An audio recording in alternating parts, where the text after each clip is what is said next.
Good evening, and as Trudi said, I'm at the pre-cert stage while still working in first opinion practice. So I'm in this possibly slightly unique position of taking and making behaviour referrals fairly frequently. So tonight's session will hopefully give you all the help you need with respect to making a behaviour referral without requiring you to know very much about behaviour. So let's get started. So what do we mean by behaviour issues? These are issues where the animal is likely to be feeling some emotional distress.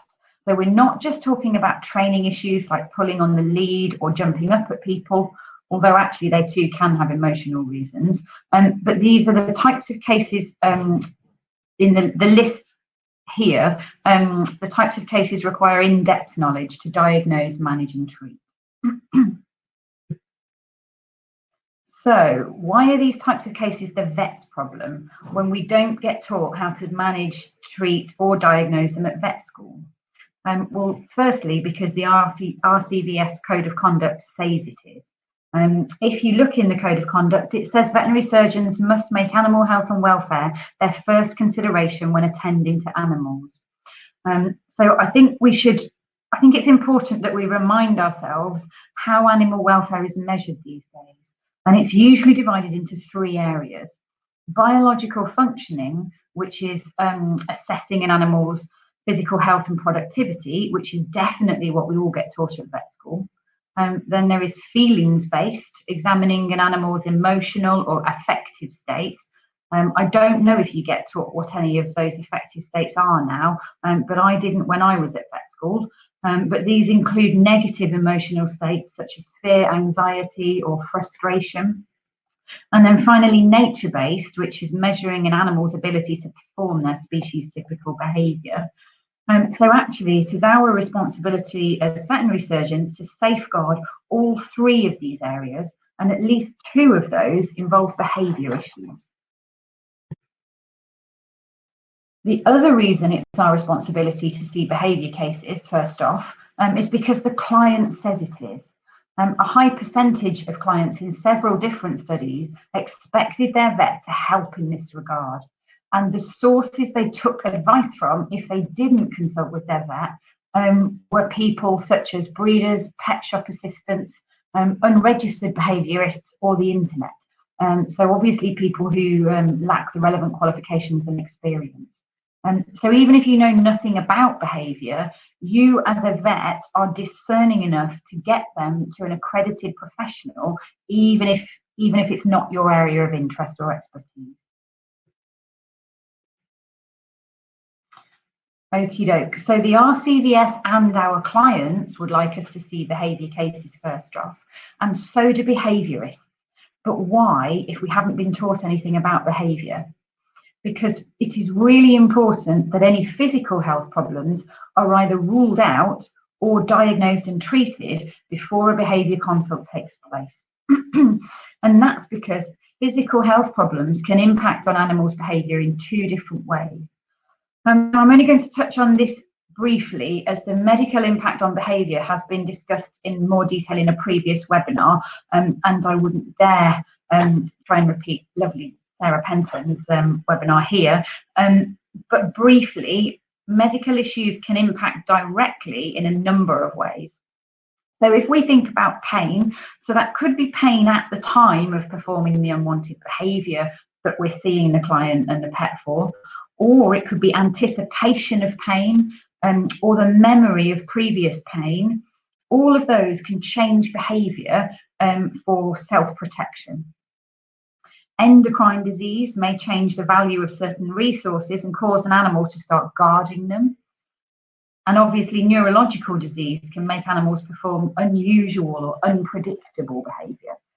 So there are quite a few physical health issues that would impact directly on behaviour.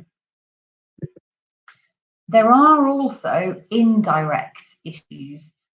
There is quite a big indirect effect that chronic ill health has on emotional health.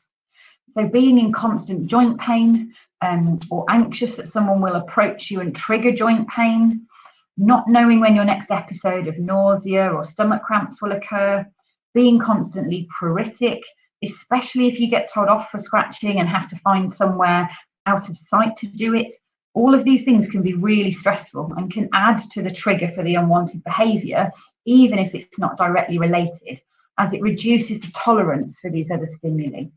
And this is a term that we call trigger stacking often. Don't forget that stress hormones can have an effect on many of the body's systems and organs, including the endocrine and neurological system. And finally, excessive cortisol in the hippocampus of the brain inhibits new associative memory formation. So it will make it hard for your patients to progress with any new training if they're still stressed because they're painful or pruritic.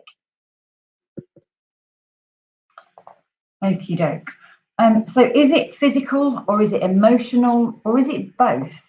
And with this slide, I would beware actually of trying to divide cases neatly into medical or behavioural, as it can often be both, and there are a number of different ways that they can influence each other. So previously learned associations with pain remain for a while after the pain has been managed. Something that was once soothing to do for a physical health problem can develop as a coping strategy for an emotional problem, such as over grooming. And then there is the fact that emotional stress can cause a physical health issue, such as feline idiopathic cystitis, respiratory disease, gut health can be impacted, pain perception can often be impacted.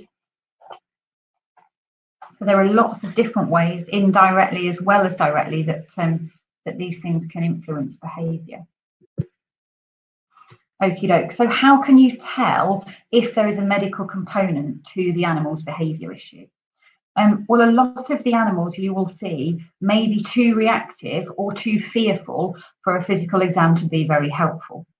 Even if an animal seems friendly, in inverted commas, don't forget it will still be feeling stressed at the vet, so adrenaline may be masking some pain, or some animals will be too inhibited to express any signs of pain or discomfort.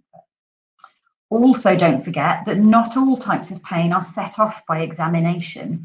A lack of response to abdominal palpation does not rule out all types of abdominal pain.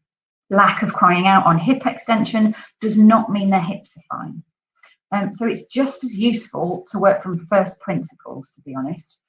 So starting with signalment, is the animal middle-aged? That's a common type, a common time for pain or other medical conditions to develop. Or do they have another breed-associated problem you can think of? And then there's their history. Do you think their behaviour could be motivated by self-protection from pain? Or could it be motivated by wanting to guard a resource that has gone up in value recently? And then there's a hands-off exam. Can you detect muscle atrophy somewhere? Is their coat really unkempt? I think that's particularly pertinent for cats with arthritis or cats with mouth pain, actually. Their coats go really scruffy and full of dead hair because they can't turn around and groom, or they can't extend their tongue to groom. The other thing to do is, if they're a dog, trot them up and down and assess them outside. 3 or 4 times, to be honest with you, trotting up and down is more likely to show a lameness than one quick trot in the corridor or the waiting room. And if that's not possible for time reasons or space reasons, ask for video footage of them going up and down the stairs, getting up from rest, getting in and out of the car or on a walk. And I have to say that's probably better, because even if they're trotting up and down, they still could be masking the degree of lameness or stiffness at the vets. Okie doke. So how do you investigate if you are suspicious that there is a medical problem?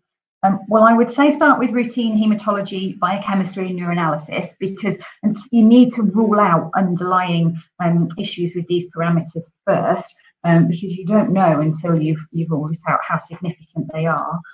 For instance, there is some research to show that a group of cats with any type of urine issue, so spraying as well as urinating on horizontal surfaces, has an increased incidence of renal and endocrine issues as well as urinary ones compared with a control group. Now, we don't know the cause and effect here, but that doesn't matter. If you have a cat with renal disease or diabetes, etc., that needs addressing regardless of whether that's contributed to the urine problem or is an effect of the urine problem. Then you need to consider T4 and TSH because there are links between thyroid disease and behaviour issues for dogs.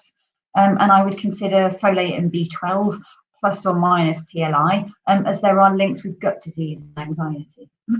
And always consider a painkiller trial. Now, this should be 6 weeks long as a minimum and should be with 2 different kinds of analgesia. So, for instance, I tend to do NSAIDs and gabapentin in cats, and NSAIDs and a high-dose paracetamol in dogs. Because until you've done a painkiller trial for at least that long, you can't really rule out whether pain is contributing. A week on Metacam and saying it was no better is not good enough at all. And anecdotally, there are some vet behaviourists that say actually it's taken the full 12 weeks for that pain to really wind down and for them to forget the learned associations with the pain that they've previously had. Okie doke. So if you've now got to the point that you've ruled out or have ruled in and are treating medical issues, but the behaviour is still persisting, now it's time for a behaviour consultation. So you need to refer the case to someone who is going to diagnose, manage and treat the issue. So the standard of consultation that you should be offering to your clients should comprise the following elements. It will often take 2 to 3 hours. It involves taking an extensive amount of history and assessment of the owner's behaviour as well as the pet's behaviour.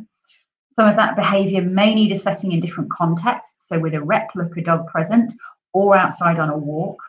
Then they need to make an emotional and motivational diagnosis and then explain that in detail to the owner. They then need to devise an initial management plan and a long-term treatment plan, which is often termed a behaviour modification plan or BMP. And then they need to demonstrate some of the training elements of that plan to the owner or help teach them some of the plan. They need to compile a written report and organise follow-up in the form of further visits or telephone consultations or watching training videos that the client's been doing and reviewing them. Now, if you can't offer that standard of appointment for your clients in-house, you need to be considering external referral. Okay. So, where should we send our cases to? I'm afraid there are quite a few acronyms in this slide, so apologies. We need somebody with postgraduate or graduate qualifications. The qualifications that are independently assessed and accredited are listed on the ACAB website. That's the Association for the Study of Animal Behaviour. So any qualifications past or present that are of any value are listed on that website. We need someone with experience. We need someone with the time to give follow-up support. We also need somebody who is accredited. So the Animal Behaviour and Training Council has been around since 2010, and this is a regulatory body for the industry. It recognises several different practitioner roles, and on the list on their website, all of the details are found. Now, the 2 we should be looking for referral are either veterinary behaviourist or clinical animal behaviourist, CAB in the slide here. Now, the ABTC is also an umbrella organisation for practitioner organisations such as FAB clinicians. And very often people are on both lists. But the independent accreditation you will see that they have on our website is for the title Certificated Clinical Animal Behaviourist, or CCAB. So, how do you make the behaviour referral? Well, it should be fairly straightforward. Search the lists on the websites above for accredited behaviourists. Obtain permission to share all relevant information with the behaviourist. Now, remember, there is a grey area about who retains responsibility for the case if the behaviourist is not a vet. Now, I've been speaking to the VDS about this today, so let's discuss that in more detail in the Q&A session, but don't really have time to go into it in a slide right now. And then send off all the case history and a covering letter to the behaviourist you've chosen, and then discuss behaviour first aid with the owners. Okay, so There isn't time in the presentation to talk about the specifics of behaviour first aid. We can do that in the question and answer session, but please bear in mind these principles and you can make a big difference for your clients and pets in the short term. So the first thing you need to be aware of is maintaining the safety of your clients and members of the public. So this advice is mostly about keeping people safe from a reactive animal. So first of all, you need to be thinking about barriers within the home and around the boundaries of the home and garden, and do not allow the pets in question to meet guests at the door or at all if they're very reactive. Help the clients understand the body postures and behaviour descriptions an animal chooses when it wants to be left alone. So printing out and going through a ladder of communication handout for them may mean that they recognise warning signs sooner and prevent a bite incident, for example. Give them advice on how to safely and ethically introduce a muzzle to their dog. And then consider other deterrents, such as when on walks. You may have heard of the Yellow Dog Project. That's where you can put a yellow ribbon on the lead or a dog in a yellow vest as a signal to give them space. So you can consider those two things as well. And obviously avoid any behaviour that makes the pet reactive. So don't approach them when they're resting and don't try and take things from them for the short term. The second principle is protect your patient from the triggers for their unwanted behaviour. Many of these triggers will impact on their emotional health, and we are duty bound to manage this aspect of their welfare. These triggers could cause fear or frustration, so we really need to be dissuading our owners from putting them in situations that will subject them to that. It's common sense to some degree. If your dog gets distressed when left alone, stop leaving it alone and navigate around the problem. We're thinking about doggy daycare. There's various doggy sharing apps, friends, neighbours, take your dog to work, etc. If your dog reacts when they're out on a walk to other dogs or unfamiliar people, change your walking habits. If you have a cat who reacts to being picked up, stop handling them like that.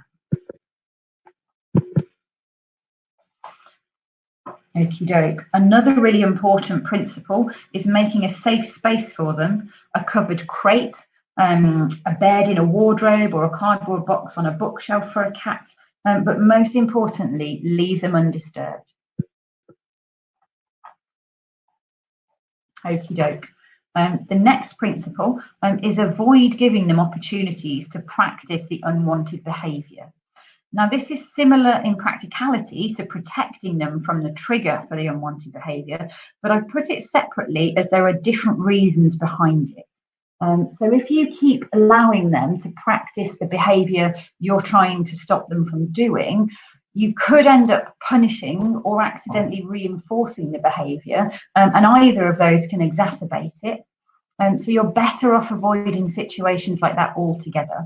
It stops the animal refining the unwanted behaviour, and actually it lowers emotional arousal, because don't forget that every time an animal reacts to something, their cortisol levels increase and you put them over the threshold for learning to take place. So you won't get anywhere with your BMP if your patient is highly aroused. Okie doke. So all of the above principles that we've just discussed apply to cats as well as dogs, but there are also 5 areas of a cat's environment that can be managed to reduce their stress. So please let's discuss this in more detail in the Q&A, because we do have some great advice from Trudi available. But let's just go through them briefly here. So the first is provide a safe space. Cats descended from solitary hunters who had to compete for territory. So they need to be able to feel relaxed while they're resting. And often for a cat, that's either by hiding or being up high on a vantage point. They can feel a bit like a sitting duck in a bed just plonked on the floor. Cats can get frustrated without regular opportunities for play and predation. So offering that to them little and often mimics their natural behaviour. Don't forget that cats like to be in control, so make your interactions with them safe and predictable, or they will soon tell you to increase your distance. Finally, provide an environment that respects a cat's sense of smell. So this is my reason for not doing the cleaning, actually. But yes, the more we can maintain the facial pheromones they've rubbed around the house, the better and the safer they will feel. And then finally, when it comes to behaviour cases, make life simple. Ask reception to book longer behaviour appointments for you. Ask them to give you fair warning. Ask them to take some history over the phone and record it on the notes so you have a head start. And if the animal is middle-aged or reactive, consider pain and ask for videos to be brought to the consultation on people's smartphones. And have a folder full of handouts ready to give the owner at the time of the behaviour consultation, at the time of the first opinion consultation. So have a look at our blog and our advice pages for more detailed information. And if all else fails, feel free to contact CAB clinicians if you're still stuck. Any questions?